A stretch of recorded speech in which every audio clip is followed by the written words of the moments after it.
오늘 금요일 새벽 말씀에 사도행전 18장 말씀을 통해서 매 순간 격려하시는 하나님이라는 제목으로 우리가 은혜를 받고자 합니다. 우리 하나님께서는 매 순간 우리가 참 이렇게 느낄 수도 있고 또 느끼지 못할 수도 있지만 매 순간 우리 하나님께서는 선택하신 하나님의 종들과 백성들을 격려하는 줄 믿으시기를 바랍니다. 이 말씀을 기억하고 있는 매 순간 지금 또 하나님께서 격려하고 계시구나.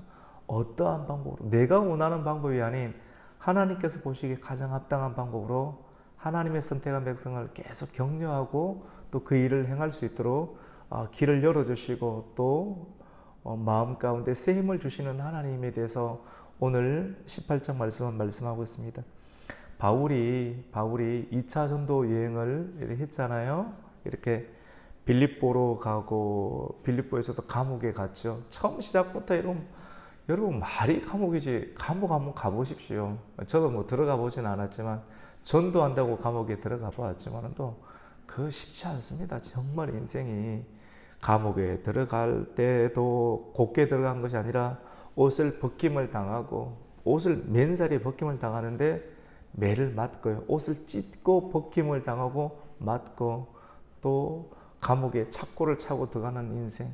근데 그 상황 가운데서도 믿음으로 찬송하고 기도했을 때 그것을 통해서 옥터가 흔들리고 지진이 일어나고 풀리는 어떤 역사들, 하나님 나가라 이렇게 놀라운 일들이 일어났죠. 또 그러면서 그 일들을 통해서 원망과 불평 대신에 그 속에서도 감사로 믿음을 이끌어냈잖아요. 그러니까 간수도 놀라고 죄수도 놀라고 복음이 증거하는 거예요.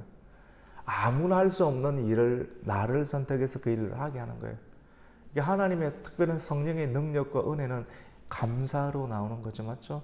감사가 기본이 되고 찬송이 나오고 기도가 될 때 그걸 보면서 저 사람 뭔데, 저 인간 뭔데 하면서 사람이 보고 찬송이 들리고 기도가 보여지는 모습을 통해서 하나님을 영접할 수 있는 역사가 있게 된 것이죠. 그런데도 핍박이 많았습니다. 데살로니가로 또 건너갔죠. 거기에서도 핍박이 일어나고요. 유대인들이 지긋지긋합니다. 거기서도 또 베레아 지역으로 또 넘어가죠. 베레아에서도 또 유대인들이 또 찾아와서 이제는 어디로까지 갑니까? 아테네까지. 아테네. 오늘 말씀은 아테네에서 다시 어디로 가냐면 고린도로 가는 바울의 모습을 보게 됩니다. 고린도에서 갔을 때 여러분 하는 일들마다 반대에 부딪히고 지긋지긋한 유대인들이 쫓아와서 사도 바울을 감옥에 넣으려고 하고 죽이려고 하는 일들을 경험할 때 한번 죽을 뻔하게 되면 나를 죽이려고 하는 사람을 만나게 되면 사람은 위축감을 두려움을 가질 수밖에 없는 사람이지 않습니까? 그런 상황에 있을 때 하나님의 역사가 어떻게 나타나는가? 하나님은 첫 번째로 사람을 붙이십니다. 어떤 사람을 붙였냐면 오늘 말씀에 보면 고린도 지역에 갔을 때 티는 다 안 내지만 여러분 이렇게 복음 선교 목양의 사역을 하면서 티는 다 못 내지만 마음이 되게 위축이 되고 성령의 역사가 분명하게 있지만도 마음 가운데는 과연 이것이 맞는가 하는 갈등들이 어느 누구에게나 다 있을 수 있습니다. 마음에 두려움이 있고 위축이 되는 역사. 특별히 이 고린도 지역에 가서 그런 내적인 마음의 어떤 약함, 떨림 이런 것들이 있었던 것을 보게 됩니다.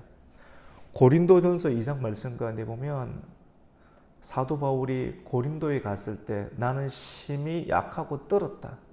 너무 반대에 많이 부딪히고 또 이번에 가서 또 어떤 사람들이 나를 또 핍박하고 일어날까. 그것이 목양의 과정인 것 같아요. 복음 전파의 과정인 것 같아요. 저거 정말 죽이려고 하니까 사람들만 봐도 무섭고 떨리지 않겠습니까? 똑똑한 사람들이 어떻게 조금 지나면 나를 또 죽이려고 하고 심판에 몰아넣으려고 할지. 그때 사람만 보더라도 두려운 그런 마음들. 목회를 하면 그런 마음이 좀 생길 수도 있습니다. 근데 티를 안 내죠, 맞죠? 근데 하나님의 위로 때문에 그걸 감당하게 되는 거거든요. 감당하게 되는데 바울이 그때 고린도 갔을 때도 마음이 심히 약해져 있을 때 하나님께서는 아굴라와 브리스가라고 하는 그 부부를 붙이게 되었습니다. 이게 하나님의 섭리가 묘하거든요. 바울도 한번 보세요. 빌립보, 데살로니가, 베레아 어느 곳 하나 쉽지 않았습니다. 사람들이 자꾸 바울을 다 죽이려고 했어요. 사람들 볼 때마다 미축이 안 되게 심장이 두근두근 안 되겠습니까? 그렇지 않겠습니까? 결국 어디까지 왔냐면 고린도까지 왔다니까요. 고린도에 와서 또 이 고린도도 도시가 굉장히 유행하는 도시였는데 이 사람들이 또 나를 어떻게 할까? 나는 복음을 전해야 되는데 어떻게 해야 될까라는 마음이 있을 때 하나님께서는 아굴라와 그리고 브리스가라고 하는 부부를 붙여주게 되었습니다. 하나님의 섭리는 참 묘한데요. 이 아굴라와 브리스가와 아굴라라는 부부는 굉장히 유명하지 않습니까? 근데 이 사람은 원래 로마에 있었습니다. 아굴라라고 하는 사람은 남편인데 남자 이름인데 유대인 출신, 본도라고 하는 유대인 출신인데 디아스포라 유대인입니다. 흩어져 있는 유대인 출신이고 이 브리스가라는 말 안에는 로마의 귀족 출신의 여자거든요. 이 부부가 되었습니다.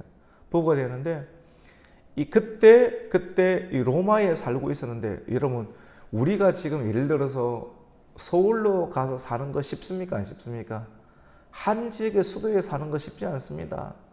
땅값도 비싸고 아파트 값도 비싸고 미국도 수도 쉽지 않습니다. 중국도 제가 예전에 북경이나 상해를 안 가보니까 각 지역의 수도에 들어가기 위해서는 굉장히 큰 노력을 많이 해야 됩니다. 물론 돈도 많아야 되겠지만도 아무나 들어갈 수 없는 그런 상황이거든요. 로마의 시민권을 갖는다는 것 아주 어렵게 해서 로마의 시민권 갖게 되는데 이 로마 시민권을 갖고 얼마지 않아서 이 브리스가와 아굴라 부부는 로마에서 쫓겨나게 됩니다. 왜냐하면 예수를 믿는다라고 하는 그 이유 하나만으로. 오늘 성경에 보면 그때 로마를 다스리고 있는 로마의 황제가 글라우디오라고 하는 황제였습니다. 이 로마의 네 번째 황제였는데 로마 안에 예수 그리스도를 믿는 그리스도인들이 굉장히 많았습니다. 예수 믿는 사람들은 일반적으로 독특하잖아요. 믿음이 유별나잖아요. 맞죠? 그런데 로마의 통치 방식과 그리스도인은 하나님을 믿지 않습니까? 이 땅에 살고 있지만 하나님을 믿고 있는 사람들이 뭔가 모르게 정치적으로 맞지 않는 거예요. 그래서 글라우디오가 황제가 되었을 때 칙령을 내려서 로마에 거주하고 있는 그리스도인들은 다 본국으로 돌아가라고 하는 칙령을 내렸습니다. 한마디로 쫓겨나게 되었습니다. 그렇게 힘들게 로마에 입성하게 되었는데 얼마 살지 못하고 쫓겨나게 되는 인생.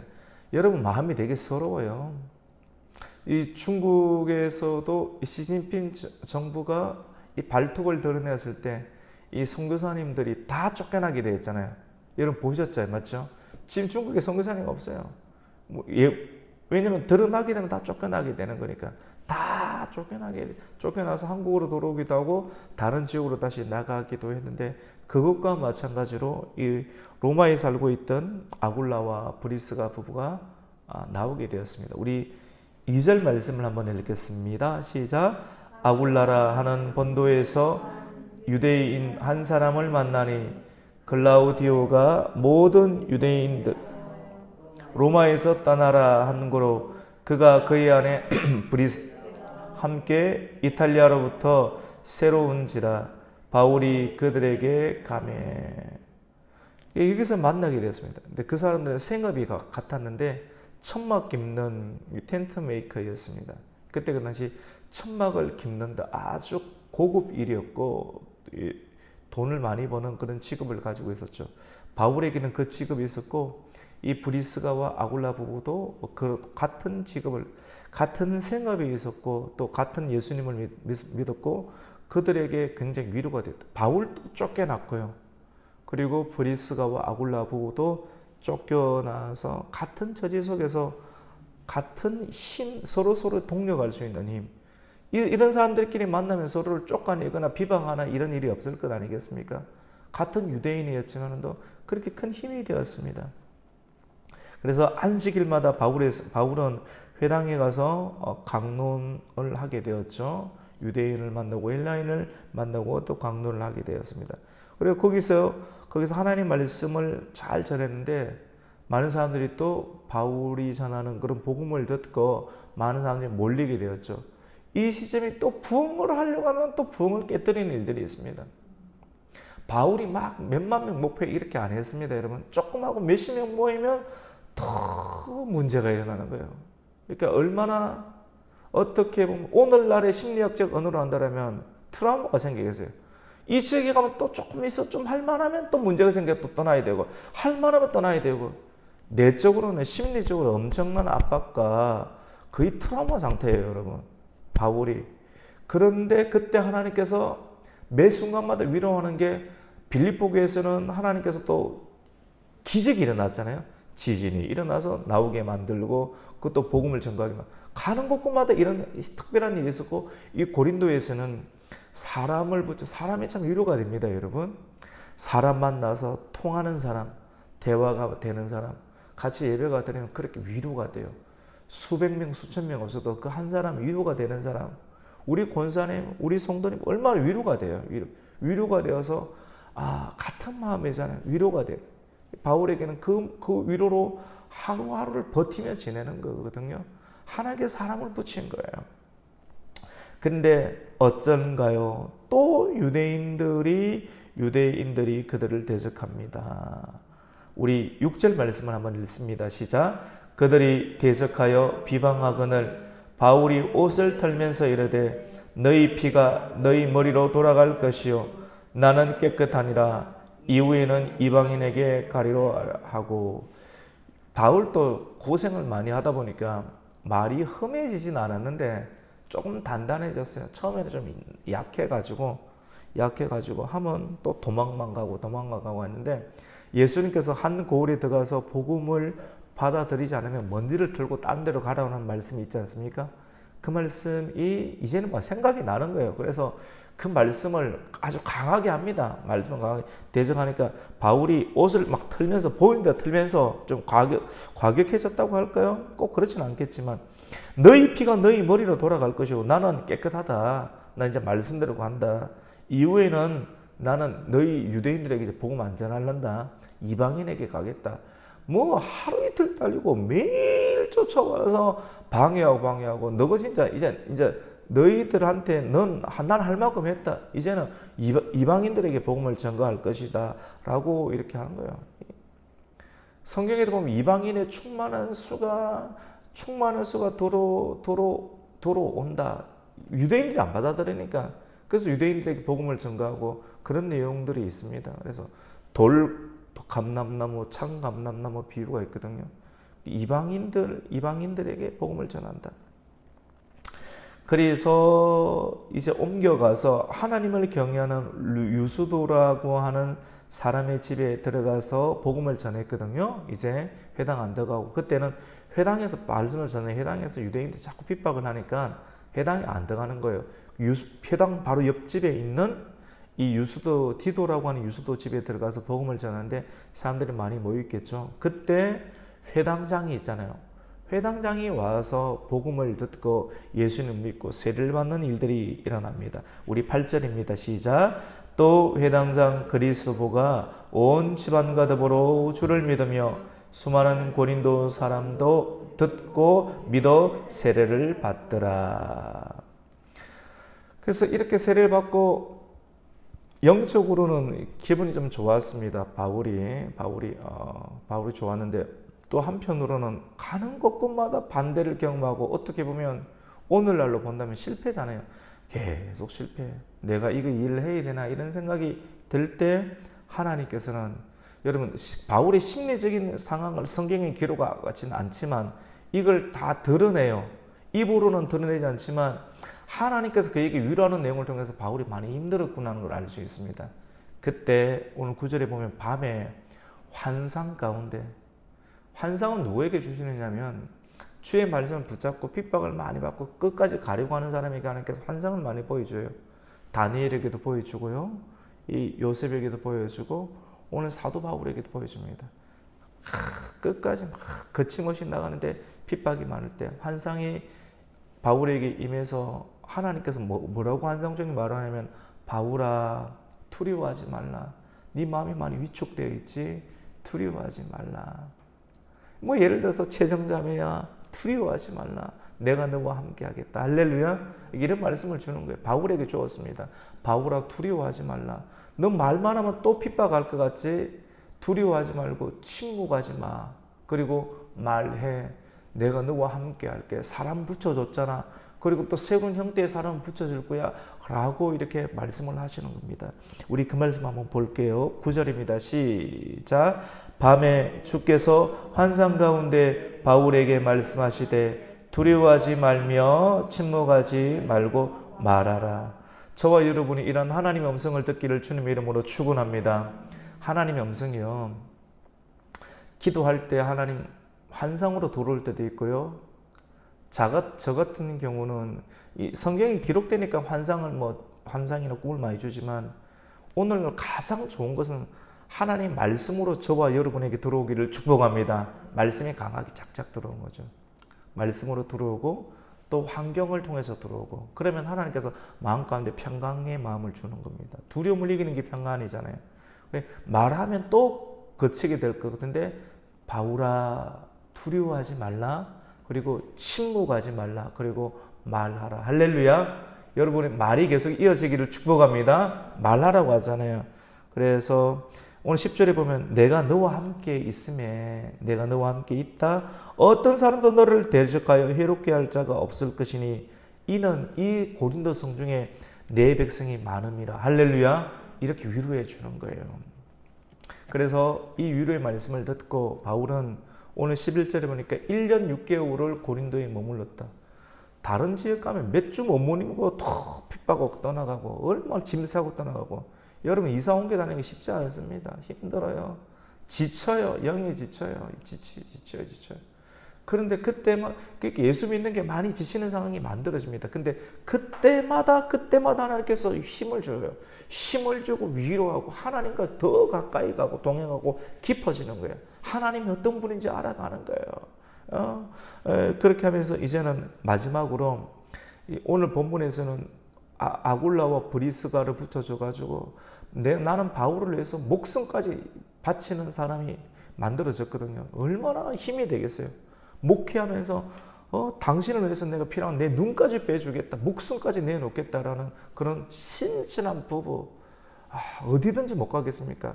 끝까지 따라다니는 거예요. 끝까지 함께하는 어떤 사람을 만나게 하는 거예요. 저도 목회하면서 그런 사람들 만날 때 참 힘이 되더라고요. 어디든지 못 가겠느냐. 이렇게 한 사람이 끝까지 간다라고 하니까 힘이 되고 그것이 하나님의 음성이고 위로가 되는 거죠. 또 어떤 사람으로 마지막으로 붙여주는가 하면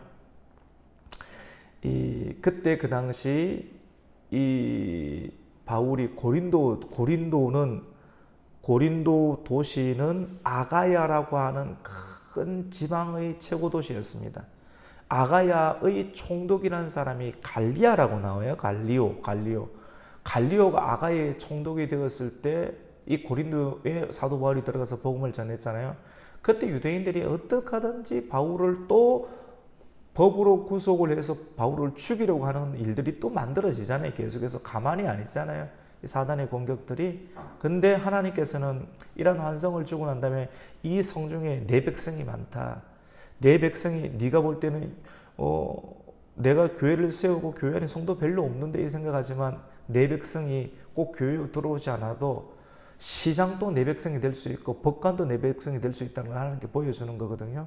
그래서 하나님께서 역사하시는데 갈리오 총독이 되어 있을 때 유대인들이 또 사도 바울을 법으로 구속해서 말도 안 되는 제목으로 구속해서 예수님 좀 십자가 못 박으려고 하는 일들이 계속 참 완전히 사단 아닙니까? 완전히 지긋지긋하지 않나요, 여러분?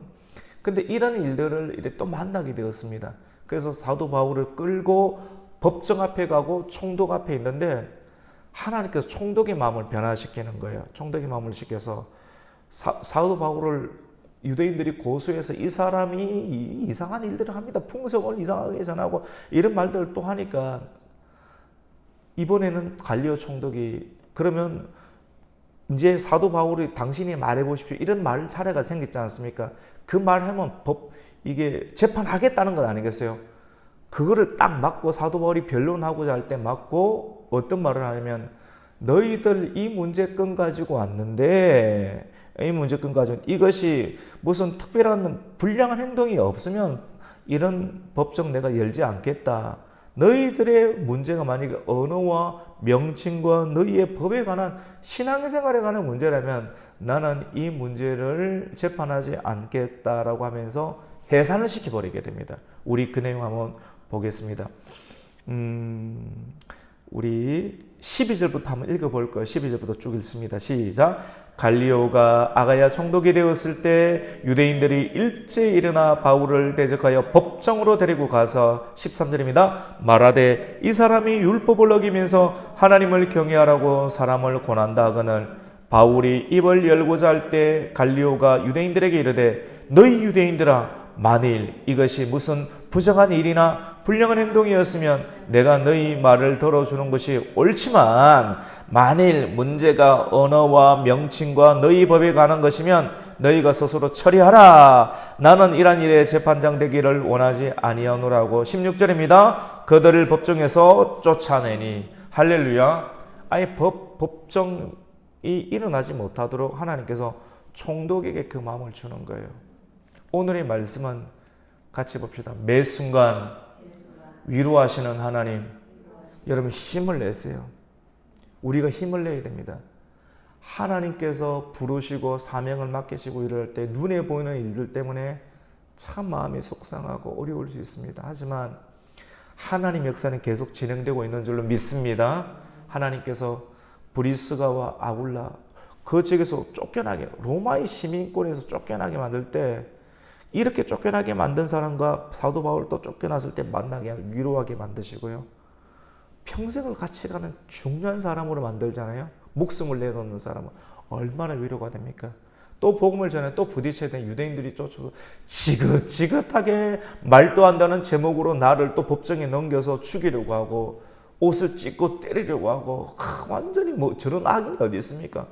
상종도 하기 쉽지 않은 그런 유대인들을 또 만나게 될 텐데 왜냐면 쫓아오니까 계속해서 그때 하나님께서 환상으로 말씀해 주시고 바울아 두려워하지 말라 침묵하지 말라 말하라. 바울아 내가 너와 함께 하고 있다. 이 고린도 도시에 너는 쫓겨온 것처럼 보이지만 나의 승리가 있다. 이 성에 내 백성이 많다. 이렇게 확신시켜주고 그리고 실질적으로 문제가 또 일어납니다. 문제가 일어났을 때 법정에 들어갔을 때 갈리오 총독이 아예 법정을 문을 열지 못하도록 만들고 유대인을 해산시켜버리는 일들을 통해서 하나님께서 바울과 함께하고 있다. 계속해서 거친 광야길이지만 계속 일을 해나가라 라고 하는 하나님의 말씀과 임재를 경험하는 장면을 경험하게 되었습니다. 여러분이 반대에 부딪히고 계속 실패처럼 보이는 그 역사 속에서도 여러분 낙심하지 마시고 하나님께서 나와 하고 있고 음성을 듣고 있다는 그런 확신을 가지시고 오늘 또 기도하시고 힘을 내시는 이 아침 되시기를 예수님의 이름으로 축원합니다. 아멘. 하나님 아버지 감사를 드립니다. 사도 바울이 많이 지쳤지만 지쳤다는 소리, 지쳤다는 말은 한마디도 하지 않았습니다. 하지만 하나님께서는 알고 계시고 가는 곳곳마다 반대를 경험하고 죽을 뻔한 위기를 경험한 바울에게 두려워하지 말라.